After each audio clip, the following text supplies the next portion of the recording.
Happy Saturday. Welcome to the Scoop Order. The NFL draft is grinding down there in the 7th round, rolling towards Mr. Irrelevant. There are some guys still hanging out there. Josh Proctor, Steele Chambers have not gone yet. They might be undrafted free agents. Matt Jones as well. Tommy Eichenberg is a Raider. Cade Stover is a Houston Texan, which I think is the best team in the NFL that he could possibly go to.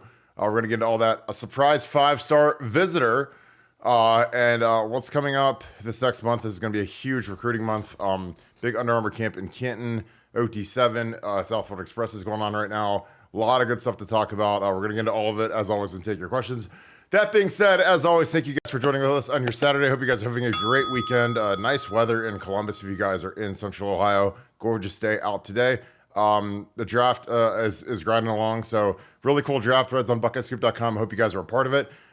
If you guys enjoy this content, please leave us a like. Click subscribe. Also, click that little alert bell. You're going to alert every time we go, which is generally around 7 o'clock, unless there is some big-time event going on, and there is not right now. So it's going to be 7 for the foreseeable future, unless there is a big event, and we will let you know the night before when we plan on going.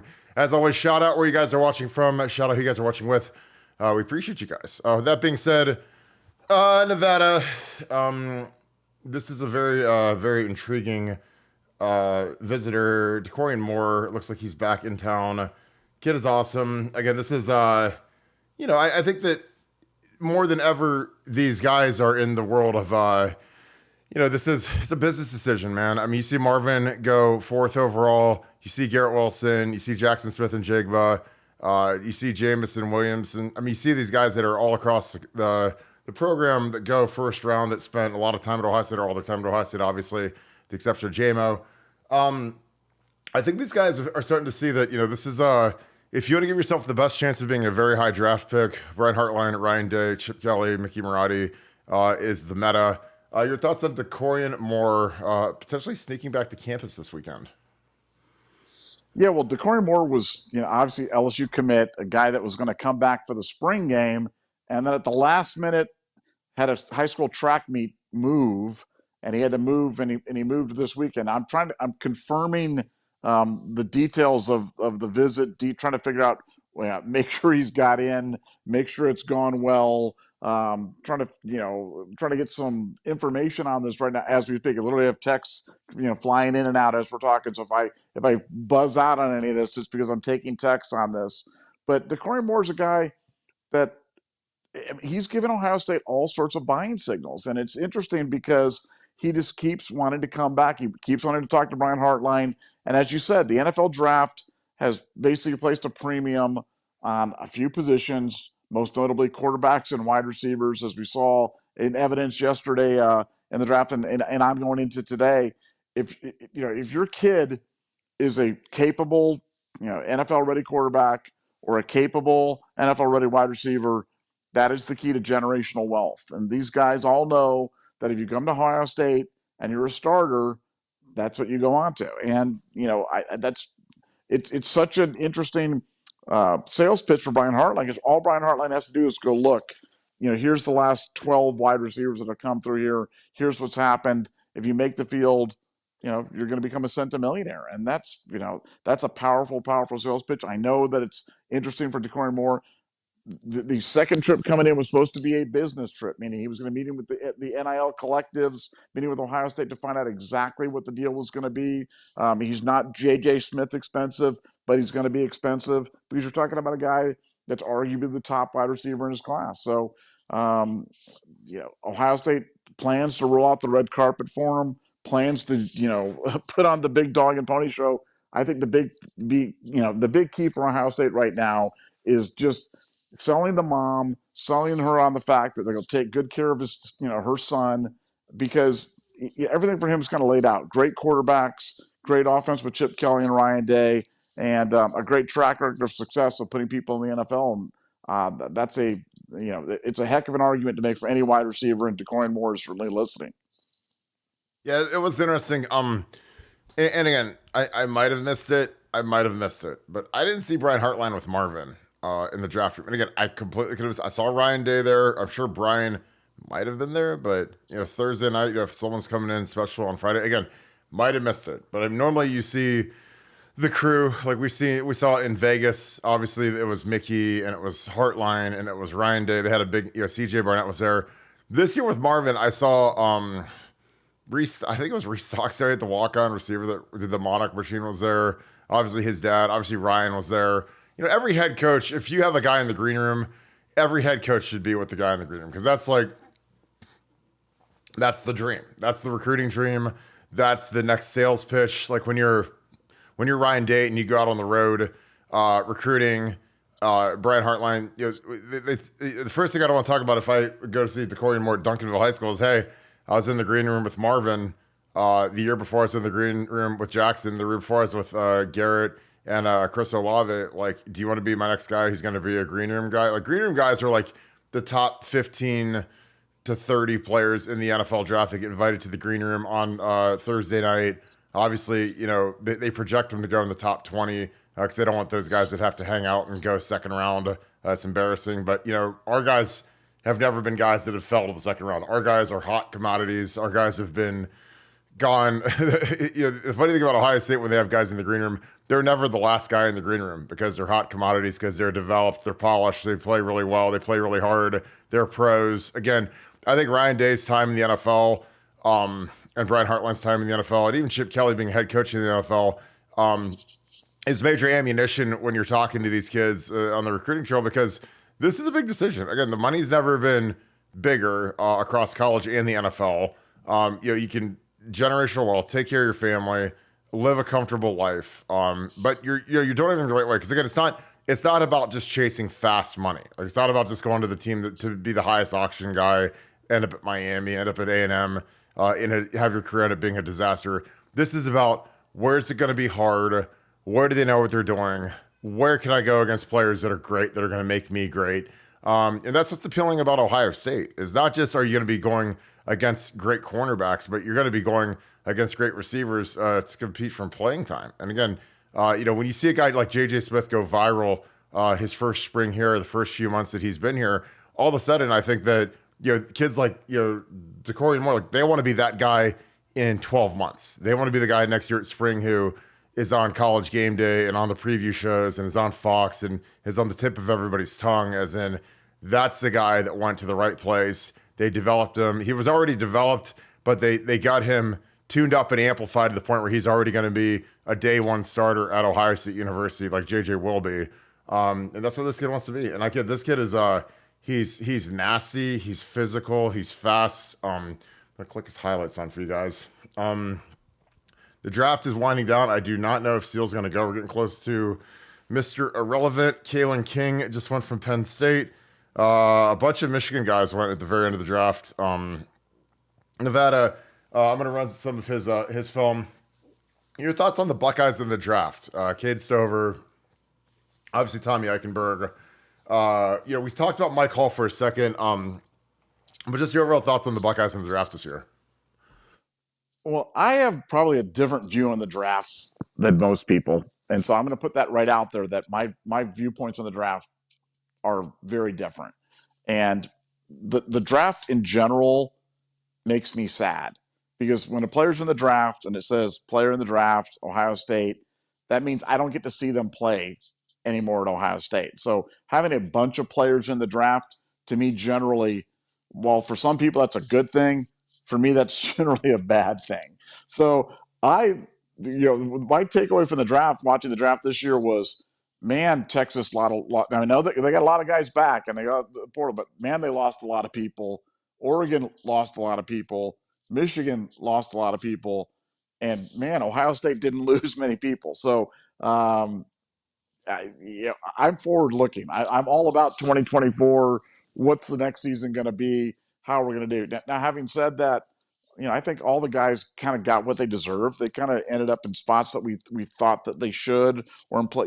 Nobody was really the wow, they should have been drafted higher and they really didn't, or that kid really got screwed or really ended up in bad spots. I think they all ended up in good spots so far. And frankly, at this point, when you're this late in the draft, my personal opinion is it's better to be an undrafted free agent. So you have kind of your pick of places to go. Now you kind of lived. You may have a completely different view, and you may go, no, Nevada, that's a bad take. it's better to be drafted for XYZ reason. But I've always felt, later it might be better so you can kind of pick your school, your team, pick your situation, and find one that's kind of ideal for you as opposed to getting drafted late. But I'd be interested to hear your viewpoint of that. Seventh round, do you think it's better to be drafted, or do you think it's better to be an undrafted free agent? It's much better to be drafted, in my opinion. I know that like people like to say that, but I lived this. This was like a personal hell for me when I went through the draft because, I talked to my agent and they said realistically anywhere from 3 to 6 could be my draft. And man, I was sitting there, 7th round starts. I get to the middle of the 7th round. I'm like, I might go undrafted. I mean, I was going to go to Tennessee or Dallas because, we look at the depth charts, we look at the line coaches, look at the scheme. We already had offers, and then the Bears took me. And, I was relieved because, like, you feel like a scrub if you're not drafted. Now, granted, lots of guys go undrafted, make rosters, make great careers, have a great, whatever. But it felt good to get drafted.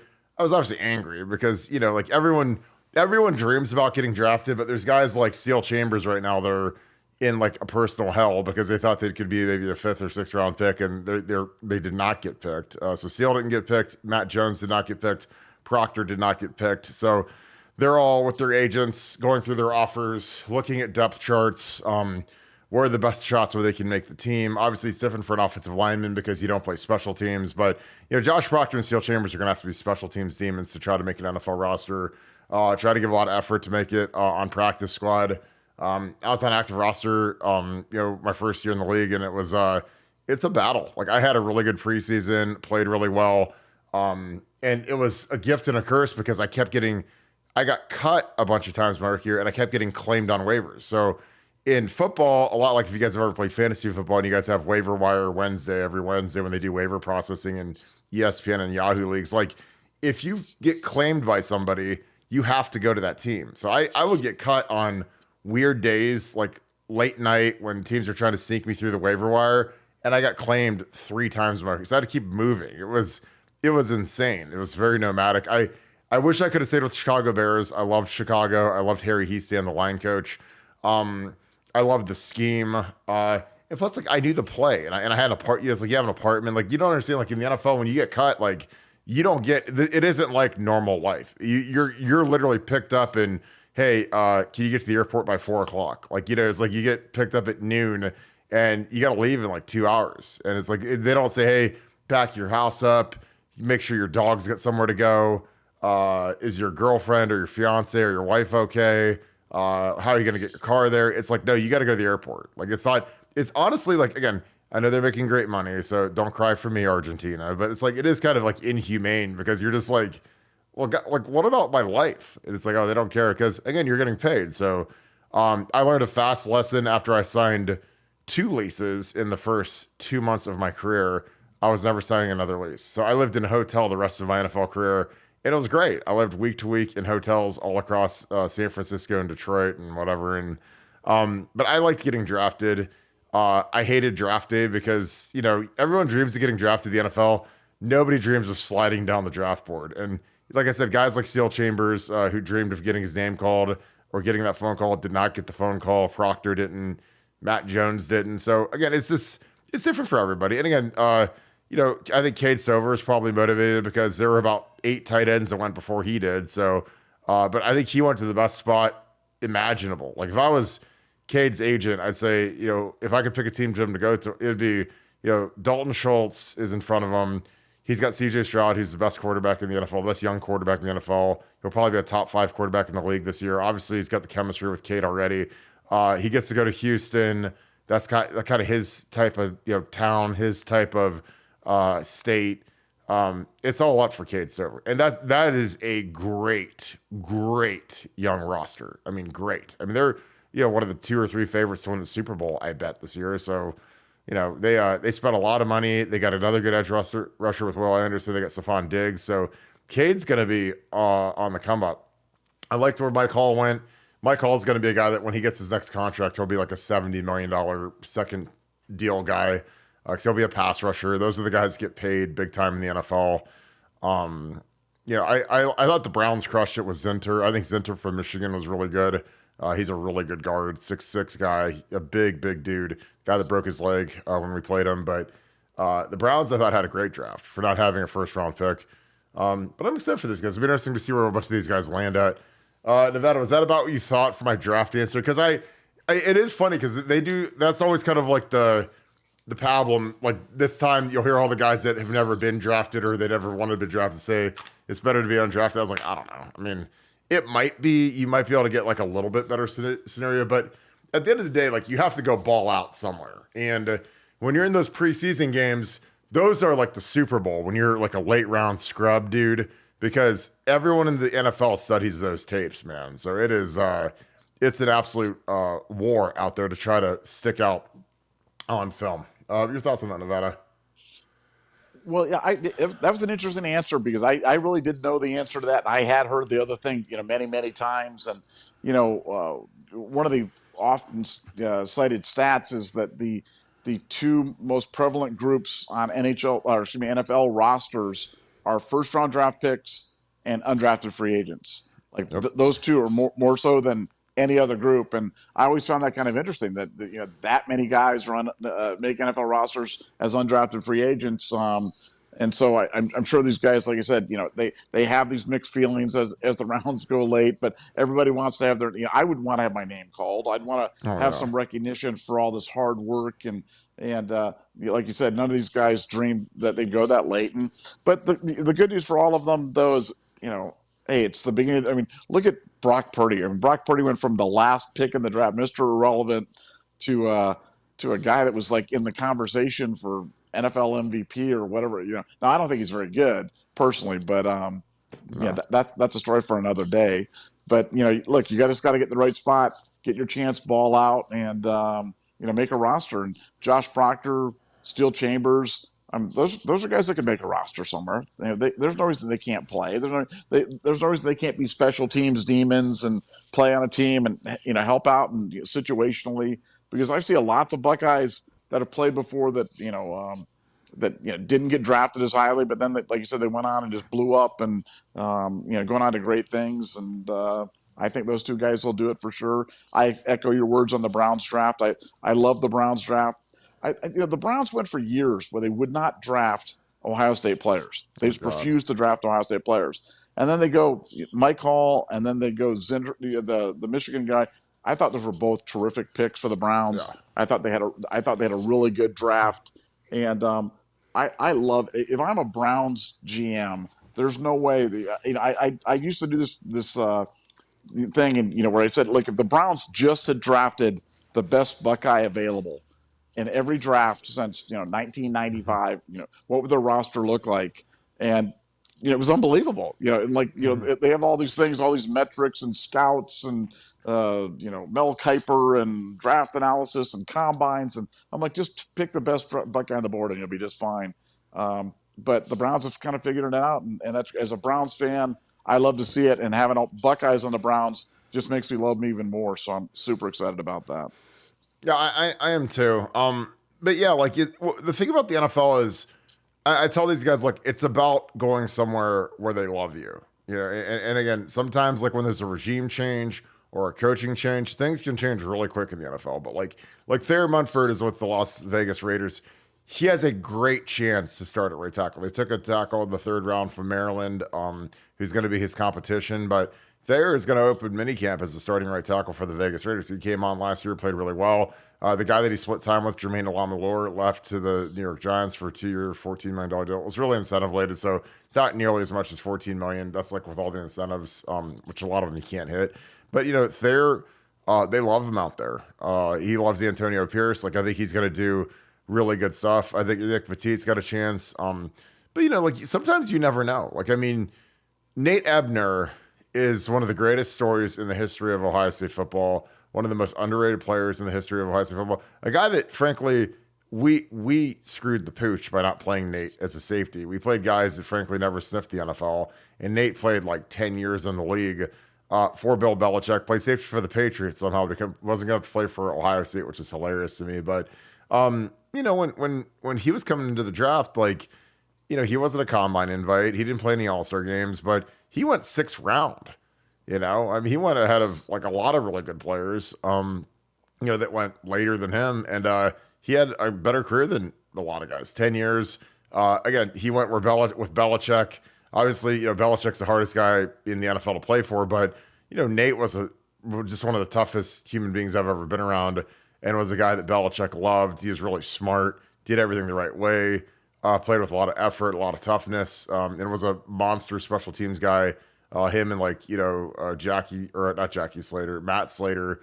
They had they keep core guys on New England on teams, on special teams, and so Nate was a guy that that's kind of what Josh Proctor I think has to be. He has to be a demon. As much as you want to worry about making the team as a safety, he's got to make it as a core special teams guy. And I used to tell guys like Boom Herron and some of these guys that frankly had never played special teams in their lives. I'm like, learn how to cover a kickoff, dude. I'm telling you, learn how to cover a punt, learn how to cover a kickoff. Don't be scared to get your hands dirty in practice, because every kid that shows up to Ohio State as a running back isn't interested in playing special teams, until it's time to make a team or time to get on the field. And, people remember, Ezekiel Elliott as a freshman running down on kickoff and killing dudes. He killed that dude at Purdue. And that makes an impression. And not every guy is Ezekiel Elliott. Ezekiel Elliott obviously never had to play special teams in the NFL because he was a top 5 pick. So he goes straight to being the top running back in 400 carries a year. But if you're not that guy, you better learn special teams quick. So guys like Steel Chambers, and Proc, I mean, they gotta get after it on there. It'll be interesting to see where those guys land. Got some super chats, Nevada. We'll get into some of these. Bullet Train, I hope you're having a great Saturday. Thank you for being an Ultra member. Thank you for the 10. Who's responsible is it for promoting our players for the draft after the first round the past 2 years? We have underperformed. Proctor not being picked is a sin. Once these guys are out, it's their agents and it's them. The agents obviously have to, do the best they can. The kids got to play well at the Senior Bowl. Like, I played in the Senior Bowl, which I got hurt at, which was about as bad of a thing as can have happen to you. Honestly, that killed my draft stock because I couldn't work out at the combine.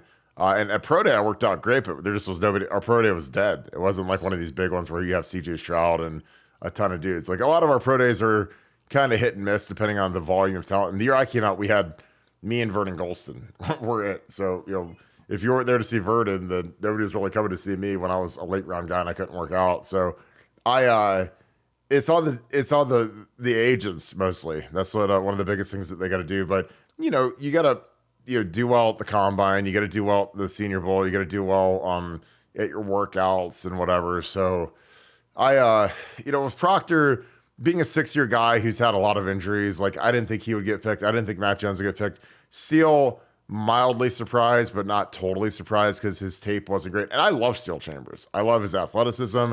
I love his family. I think he's a great kid. But, it's tough in the NFL. I mean, it's hard to get drafted. I mean, there's a lot of good players that didn't get drafted today. So, again, it doesn't mean it's the end of the road, but you got a little bit tougher road to hoe ahead. Nevada, your opinion, because, again, from an ownership standpoint, and plus with the relationships you have with CAA and Athletes First and a lot of the big agencies, do you agree with me in terms of who is responsible for promoting the players for the draft? Because that's not a Ryan Day thing. Ryan Day can give intel to the coaches because they'll all want to ask him, and I'm sure he'll talk to them at Pro Day and talk to GMs, and he's very honest. But after the first round, the past 2 years, we've had some guys we've kind of underperformed. I think that's just on the agents and on what the NFL teams like. I don't think there's anything Ohio State can really do to promote those guys more in that realm. In the award season realm, I think that we're the worst in the history of college football because we've had guys like CJ Stroud and Paris Johnson not win any major awards. And think about how bad that is in terms of promotion, because we have the worst sports information department in college football, and I don't even think it's close. But for the draft, what are your thoughts on that, Nevada? Yeah, no, as much as I would love to bag on the Ohio State Sports Information Department, that is one of my favorite things to do. This isn't their fault. I mean, as bad as they are, this isn't their issue. This is really, it's circumstance. It's guys that have changed positions like Steele and are kind of a tweener. and it's the agent. It really falls on the agents, and that's why finding good representation and having a good agent is so paramount. I tell the guys that all the time. It's getting a good agent can make you or can break you, and most importantly, just I had a situation with a guy, Ohio State player. I'm not going to name him, but Ohio State player had a great agent, like great, and this agent paid for his training. Because there's physical training that goes on for the combine, and that costs money. All that stuff costs money. So put this big investment into this kid. This was promoting him, and then like a week before the draft, he fired this agent and went with another agent, and this agent was mad, and so he went out there and just blasted this kid to GMs. And you know what happened? That Ohio State player fell in the draft. Went from real high to I believe he went undrafted. So he didn't get drafted. If it's if it's the ham boy, then he did not get drafted. Yeah, so it's one of those things where it's like that was so dumb. That was just so dumb. Like, you just can't do that. And I love you, man, but you can't do stuff like that because agents have a lot of power in this thing. And so if you're not getting drafted, you have the right to kind of get on them about that, and they can kind of give and take. And if they've kind of misled you about things, but they're certainly the gatekeepers and the guys that can certainly help you move your draft stock up. Yeah, Ham boy. I mean, it's ham. I know it was ham boy, but yeah, it's one of those things where the agents, they gotta have good relationships, and they can help get you in the door, especially as an undrafted free agent. Because again, like with agents, a lot of these guys have reputations for better or worse, as honest, forthright dudes or liars or something in between. So these GMs, they've got their favorites, and they like to try to feather guys. And like, this is where agents really earn their money, is when they're trying to place guys, get guys in good situations on rosters where they have a real shot at making a team and playing a lot in the preseason, because that's huge. Jeremy Moreland, what's up, brother? Thanks for being Ultraman. Thanks for the 10. I hope you're doing great. Couldn't imagine draft for the NFL because I'm small and stunk, but love the games. But that was cool to hear how it works. What was your feeling when you got the call, Nevada OH? I mean, I was so miserable today, like on day 3 of the draft, that like it honestly, like, it didn't suck, but it kind of sucked, because like starting in like the 4th round, because they do day 1 is Thursday, and for some crazy reason, like day 1, I'm like, there were like 6 tackles went in the first round day 1, and I'm like, oh my god, like I might go day 2, I might go 2nd, 3rd round, because there's just a run on tackles, and I just start sliding down the board, and then I get to day 3, which is Saturday, and again, it was probably like with Cade, like Cade Stover, falling to day 3 was probably miserable because he was hoping probably to go 2nd or 3rd round. But in like the 4th round, I start getting calls from teams, and they start saying, hey, there's a chance we might pick you here, in 15 picks. Are you healthy? Is your knee good? Yes, I'm perfect. Okay. I'll never forget the Indianapolis Colts. They had 3 out of the next 4 picks at one point in the draft in the 6th round. One of them actually ended up being, I think, Pierre Garçon. And I literally am sitting there, and they're like, if you're still there, we're going to take you with one of these 3 picks. I mean, they literally said that to me. And I'm sitting there, and I'm like, that'd be awesome. I'd love to be a Colt. I love your offense. Obviously, Peyton was still there. Gonzo was there. That would have been a dream. So I'm sitting there, and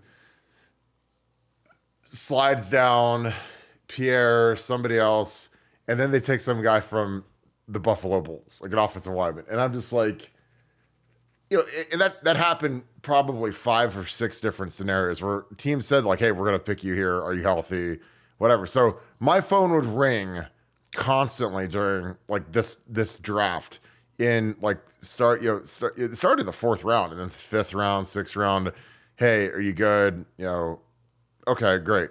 So, and I kept getting passed on. So it wasn't like the movies where it's like the number pops up and you're like, oh my God, and hey, excited to be a Baltimore Raven. It's like, it's not like that. Every time I get picked up, it'd be the Colts or it'd be the Ravens or the Steelers, and they'd be calling me. And I was thinking that they're picking me.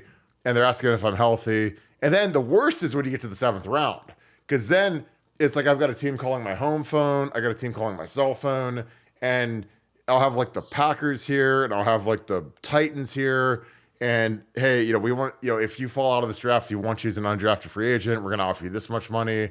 Then another team, hey, we're going to offer you this much money. We really want you. We need you. Our depth chart, we love your tape. Like, I guess the point I was like, if you guys like my tape, like draft me. Like, I mean, you guys have picks coming up. Like, so it was, I don't want to say it was unnerving, because it was just weird, because I couldn't really get excited because my phone was blowing up so much from all of the teams calling me, from all of the, the scouts and the assistant GMs, whoever, trying to, because they're trying to work and get that undrafted free agent class like filled up.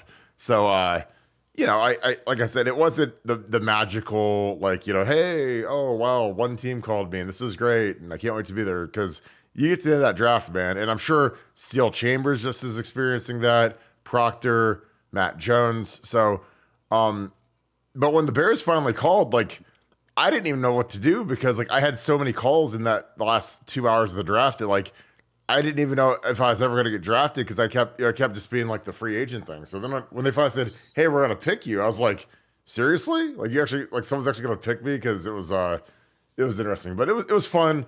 I loved Chicago. Obviously, I wanted to stay there, but when you get released, because it was funny, they did it kind of as a procedural thing where they wanted to sign Fred Miller, who had started from the year before, and they wanted me to go on practice squad for a couple weeks, and then they're going to call me up. That's what they told me. And so they do that, and then I get claimed by the Miami Dolphins. So, this will be a quick anecdote on how dumb the NFL is. So, I actually drove back to Columbus because I had like 5 days off from when they cut me to when I could report back to the team, which was a procedural. It was a weird thing, but it was a Wednesday morning. I'll never forget this. And I'm in my apartment in Columbus, and I get a phone call, and it's Harry Hiestand. And Harry Hiestand is one of the greatest line coaches who's ever lived, coached at Notre Dame. And he calls me, and he literally says, "Kirk, where the F are you?" And I was like, "What do you mean? What are you talking about, Coach?" And he's like, "Why aren't you in the meetings right now? Where are, like, I mean, it was like right after the first round of meetings, for the Wednesday practices had, I guess, let out." And he calls me, and I'm like, "Coach, I got cut last night. You didn't know that? I got cut at 5:00 last night." Like they said, and I asked them what I could come back to the building, and they said, "Well, you're not allowed back in Hallis Hall until Monday."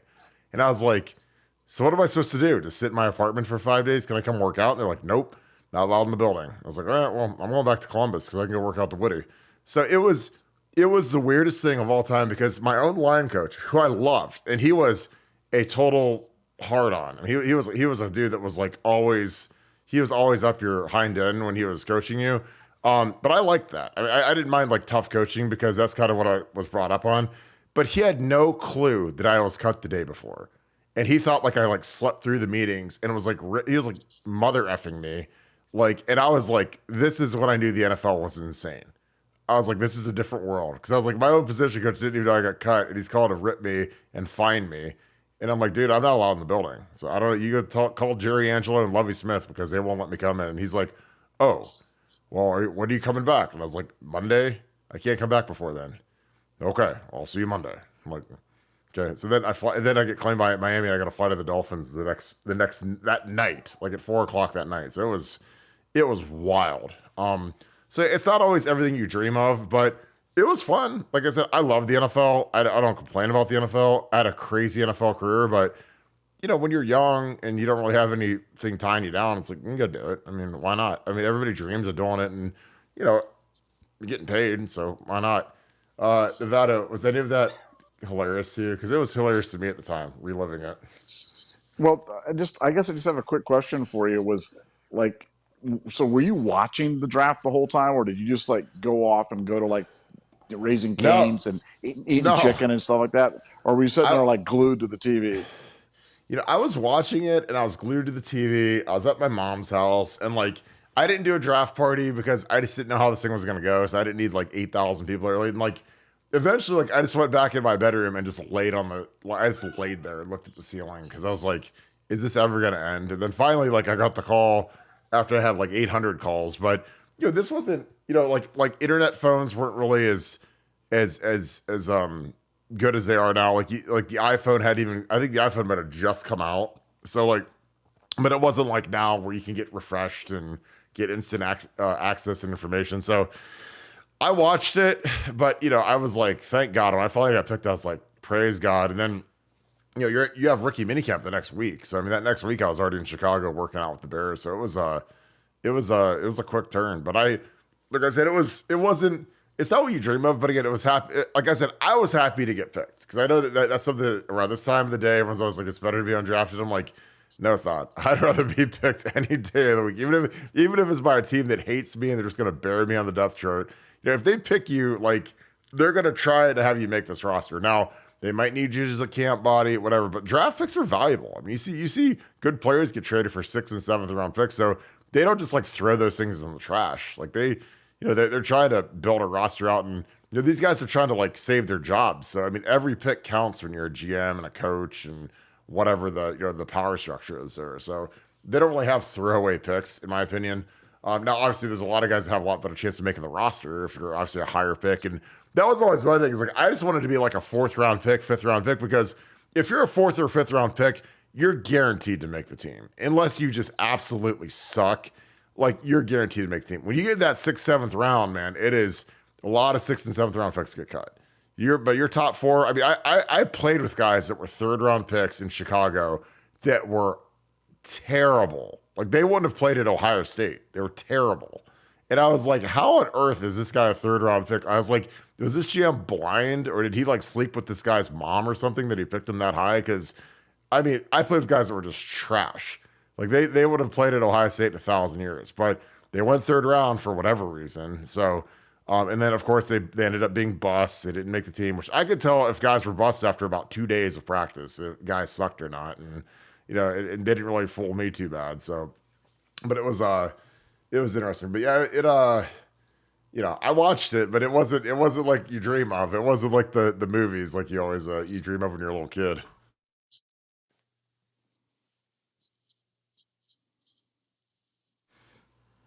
All right, let's go to Deb. Appreciate you, Deb. Great question, Jeremy. Thank you for the 5. When H-Town is thinking about Cade, does CJ have a voice in it? I'm sure he does. CJ is a guy that I think has more power than any young player in the NFL right now because he's such a good kid. He's obviously wicked smart. He's got a lot of charisma, and I think that he's the quarterback that a lot of these guys want to play with now, which is interesting because they brought in Stephon Diggs, who's gone through 2 different teams already, despite being a perennial Pro Bowler. And obviously, him and Josh Allen did not have a great relationship, so that'll be interesting. But I'm sure that CJ vouched for Cade, Cade got picked, and I think that's a match made in heaven for Cade in terms of making the roster and making a contribution this year. The fact that he already has a rapport with CJ, and obviously he was much better when he had CJ than he was with Kyle McCord. So they're going to try to replicate that. I think Dalton Schultz is a great veteran Pro Bowl tight end for Cade to learn from, and it's a really good young roster with a good culture, and so I think that's as good of a spot as Cade could. I think that's the best place in the entire NFL that Cade could have gone to. So I'm happy for him, and I'm sure that CJ is very happy as well. Nevada, any thoughts on that? Yeah, I think it's like in business where you've got a customer you wanted to buy in. I'm sure the GM wanted, at least to seek CJ's opinion, whether he was going to use it or not. But if you're going to draft a player from his team that he played with, you're certainly going to want to get an endorsement. If you'd have gone to CJ and he's like, no, the guy's a dog, bad teammate, really don't like throwing to him, then they're not drafting him. So I'm sure he had input. I'm sure it was positive because otherwise Cade Stover wouldn't be a Texan right now. Well, I think if you're the GM, you got to go to CJ and say, hey, what do you think of us taking Cade Stover? I mean, if I was the GM, I'd sit down with CJ and say, okay, let's go through your roster. Because again, CJ is the face of the franchise. He's going to be the face of the NFL. I mean, once, Mahomes has still got a lot of life left in him, but he could be that good. And so I'd sit down with him and say, hey, what do you think of Cade? Love him. He's a dog. He's tough. Great worker. He does that. He can play special teams. He'll be a great, he's got to develop as a blocker. He's a better receiving tight end than a blocker, which is weird given his makeup. but I'm sure like you don't want to have CJ say, well, man, they didn't even ask me about Cade. And because that could kind of swing the pendulum the other way where guys could get a little butthurt if they're not like consulted when their own teammate gets brought in. So I'm sure CJ had some say there. And again, I think it's fantastic for both those guys. Poohbeard12, thank you for being an Ultra member. Appreciate you, brother. Hope you're having a great Saturday. Thanks for the 20. So much for the historic, quote unquote, scum draft. 13 drafted with 4 in the 4th. Next year, 16 to 18 for us. Davison, Q, Ibuka, Hancock, Ransom, Burke, Howard, Simon, Trey, Sawyer, JT, Seth, maybe, I think. Ty, Fryer, Jackson, CJ, and Sonny could go. They could. Yeah. I mean, that would be, I don't know if CJ and Sonny can both go because I don't know if they can, but they're both going to playoffs, they both go pro. McLaughlin will probably be a fringe guy. Fryer probably could go late if he tests well, which I think he will. But yeah, I mean, we could have a really big year. I thought Michigan's talent was very overblown. It's funny because like their line that was like this vaunted, incredible line. Like their left tackle went in the 7th round. Zinter went in the 3rd round. Their other guard went in like the 6th round. So yeah, I don't know if Drake Nugent even got drafted. So I mean, it wasn't like they had like first rounds. I mean, really, the funny thing is like when you look at Stud's line that he had when he had Paris and DeWand and Nick Petit and Thayer, and I mean that line was way more talented. You know, the old 4 tackle line that actually had, it was actually called 4 NFL offensive lineman line, not 4 tackle line. That was way better than the Michigan line. But you know, we had PJ playing out of position because he was a 6'7" guard, but you know, somebody had to go inside, and you can't have the 6-year guy Thayer do it, or excuse me, you can't have Nick Petit do it when he's your best tackle. But yeah, I thought that the Michigan draft was overblown. Nevada, your thoughts on that? Yeah, I mean, you know, again, when I see, as I said earlier, when I see Poohbeard's thing for next year, it makes me sad because it just, I think about how much talent we're going to lose. But man, that's why I am not going to miss a moment of this year. I'm not going to lose a moment of enjoyment, you know, through the, you know, all the way through the spring, into summer, into fall camp. Every single game, I'm going to absorb every single play because this is a really, really special Ohio State team, a super talented group. Next year at the draft, we're going to be worn out calling out Ohio State draft, and we're not talking about 6th and 7th round guys. We're talking about, you know, top quality guys up and down the draft. But you know, that's a discussion for another day as far as I'm concerned. And I want that natty in 2024, and I want to beat the heck out of Michigan. Probably want it worse than I've ever wanted it in my fandom. I really want to shut up those little weasels. So this is a good year to do it when we're loaded for bear. I agree. Buckeye Blitz, thank you for the 5. This is a great super chat, delicious super chat. Appreciate you, my man. I hope you have a great Saturday. It's like you are. I'm at Culvers right now, enjoying a butter burger, cheese curds, and some concrete. Wondering where you're at and gonna make it here, Kirk. Nevada OH. Do I need to just go there and just try it and see if it's worth the hype? Do I have to bring back Scoop Eats except make it like something way cooler and way better? Scoop Eats. Oh my god. Scoop Eats was like, it hit the side of the mountain pretty hard. It was like the Hindenburg. Yeah. You know, oh, literal blimps. Fat guys eating at the hotel buffet, man. The free buffet. Oh my god, that was the low point, man. You know, every place like you talk about alcoholics have a moment of clarity where like everything just like you realize you're at the very rock bottom. That was rock bottom right there. That was about as bad as it gets, man. And I want to apologize to the internet in general that we put that out there and that there was anything having to do with us because that was just really, really bad. I'm sincerely sorry. Yeah, that was it's one of those. It was one of those ones they like to say. Yeah. But yeah, I'll get out the butter. I mean, I'm gonna go get me a butter burger one of these days. It looks pretty good. I mean, it looks fantastic. Steel Chambers is going to the Detroit Lions, so that's great for Steel. That's a perfect fit. That's a great organization. That was actually my favorite NFL organization that I played for was Detroit. It was actually a great organization. It was funny. They used to always get like a bad rep for being cheap, but like they had like the nicest facility in the NFL. You can tell a lot about organizations by what they like feed you in the cafeteria. The food was great. I mean, everything about the place was great. So I'm happy. I love that they're doing great and that place is on the up and up because like that place was awesome. And it was funny. Jim Schwartz, who's the DC for the Browns, was the head coach, and like he was an awesome head coach. Georgetown guy, really sharp dude, good dude. Jeremy Moreland, thank you for being an ultra member. Thank you for the 10. Best explanation ever. Thank you for us streamers. Can't imagine. No reply needed. Pay it forward. No, I mean, again, I like to, the experiences I had. Like I like to share them because like everyone always dreams of, playing at Ohio State and the draft and all that. And like, I get to experience those, but Ohio State, obviously it was a dream swirled with some nightmares. Cause obviously you never dream of losing the national championship and, getting Twice. Smashed twice. Like you don't sign up to say, well, yeah, that's the funny thing is like you get smashed and then you're just like, oh man, I get to go back and revenge everything. And then the revenge tour gets canceled in Baton Rouge or in New Orleans too. So it's like, it's not always like how the storybook is, but hey, you do the best you can. I'm just glad I got my tree. They haven't poisoned that yet, so that's good. Yeah, you got all those wins against Michigan and that All-American thing that kind of keep you warm at night. I'll tell you what, man. Good, Kirk. I'll tell you what. Them wins against Michigan right now, they taste real sweet because man, it has been. Yeah. I mean, oh my god, it's been. We've been like. It's like it's one thing when you like drinking your water, but when you're in the middle of the desert like we are right now, man, like that water tastes way better, Yeah, we would definitely take. We would kill for 4 straight wins against Michigan right now. I know that. Yeah, oh my god, absolutely, yeah, no doubt.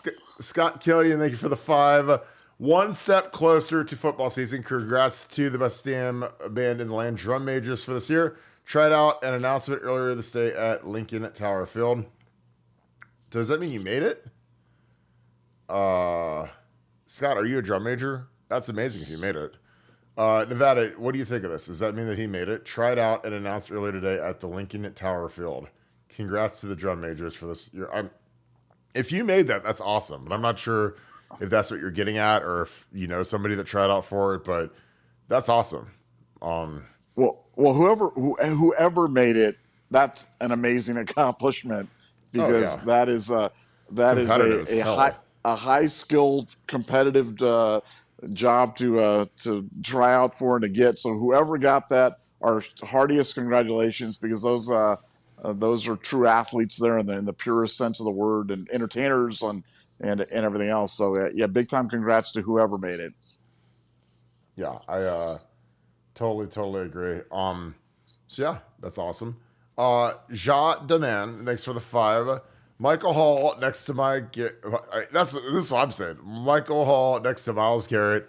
I think Mike Hall will feast there.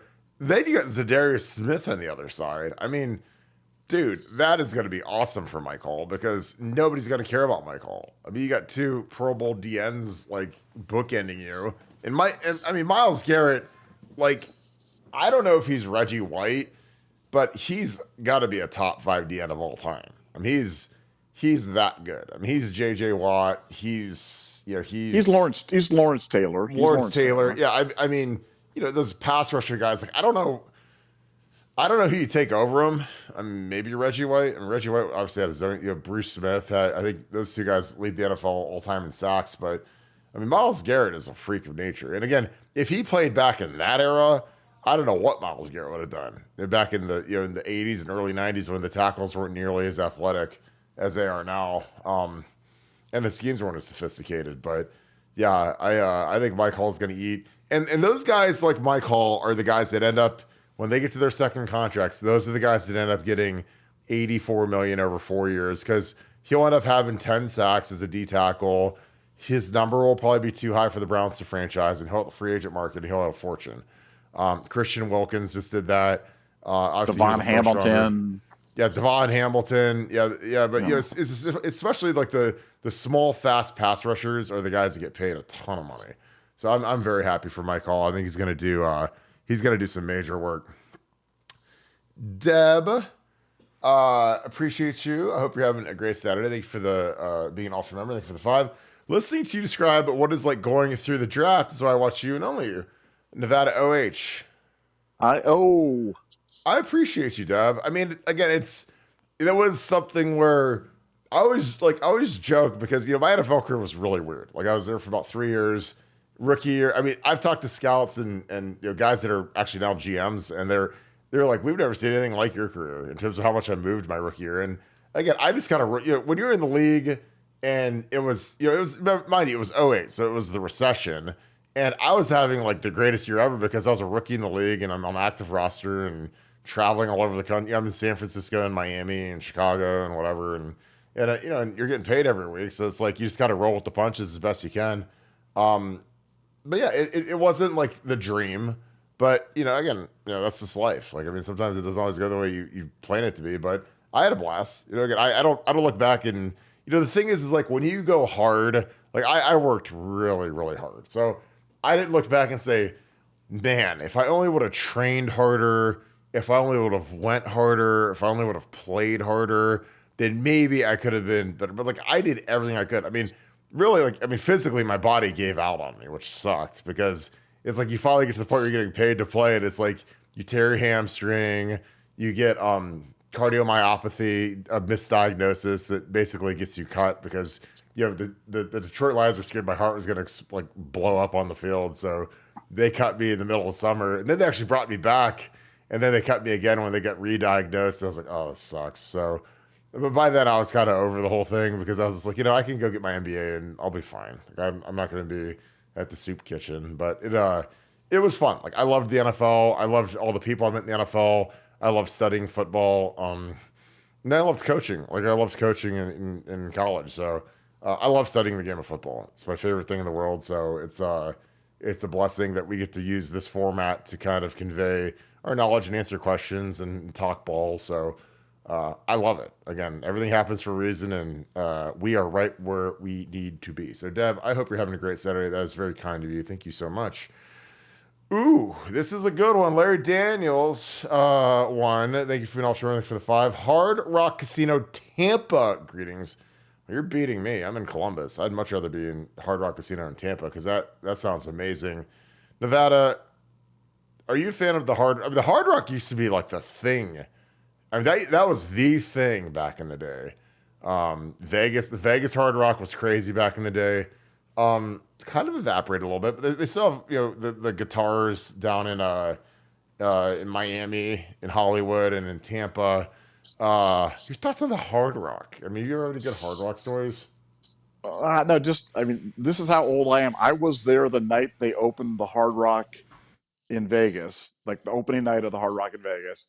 And I was there the night they closed the Hard Rock in Vegas and it became the Virgin Hotel. So it's like I lived the entire life cycle of that hotel from the opening night to the closing night. So, yeah, I mean, the Hard Rock used to be such a hot brand, and that's kind of fallen off. I think they sold it to the one of the tribes that I think owns the trademark now. But yeah, that hotel, I mean, that was the place to be in Vegas. It was off strip, but it was Circle Bar. It was like, man, that place was banging.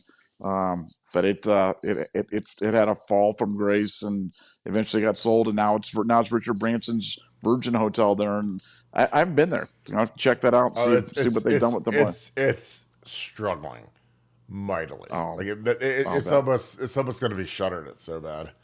Oh wow! I talked to people about it because like I used to go to the Hard Rock, and the Hard Rock used to be like, for if you guys are Vegas folks, it used to be like the Cosmopolitan. I mean, it was it was young, it was hip.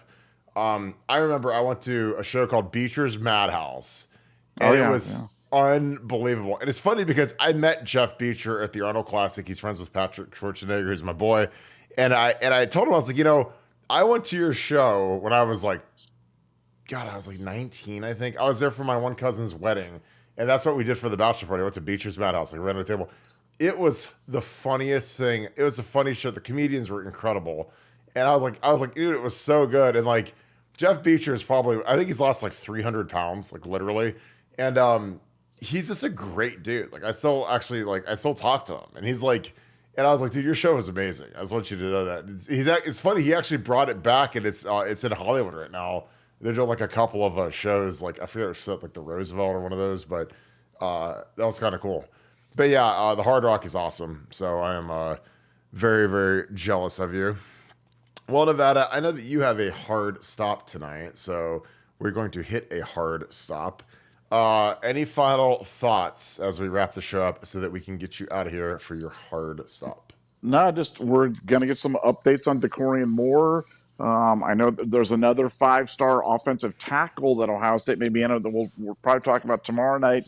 So lots to talk about, but appreciate everybody being here. And if you're wondering what else can you do to kind of enjoy your day, and you're looking for the other 23 hours a day when you're not on this podcast, you're like, man, my life's boring. Come over to BuckeyeScoop.com. Join us there. We have a great community, always active, always stuff going on.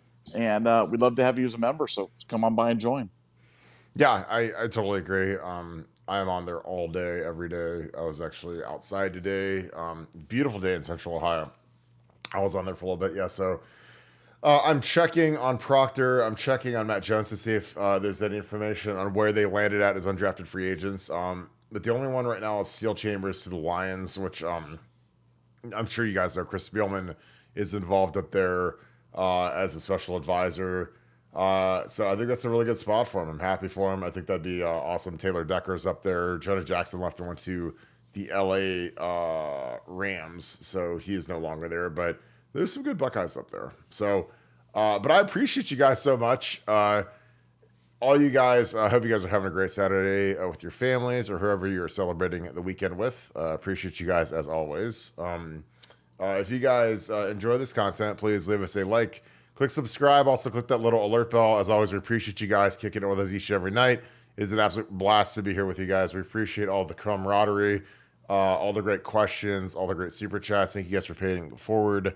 Again, we've signed up a ton of people to BuckeyeScoop.com that are first responders, that are people that basically take care of us, the police officers, the firefighters, the people that help this country run. So again, support them. They're great people, and there have been awesome assets joining BuckeyeScoop.com.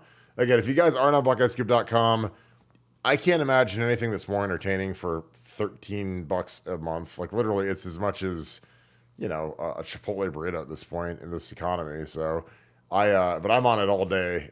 We have huge threads on the NFL draft. We're gonna have some big camp threads. It's gonna be really great stuff. So we appreciate you guys so much. If you guys enjoy this camaraderie in this community, and you look forward to this hour of chatting and talking to everybody, join BuckeyeScoop.com, because it's like that literally 24 hours a day. So I'm gonna jump on there as soon as I'm done with this. But as always, we appreciate you guys so much. Thank you so much, Buckeye Nation. Thank you, Scoop family.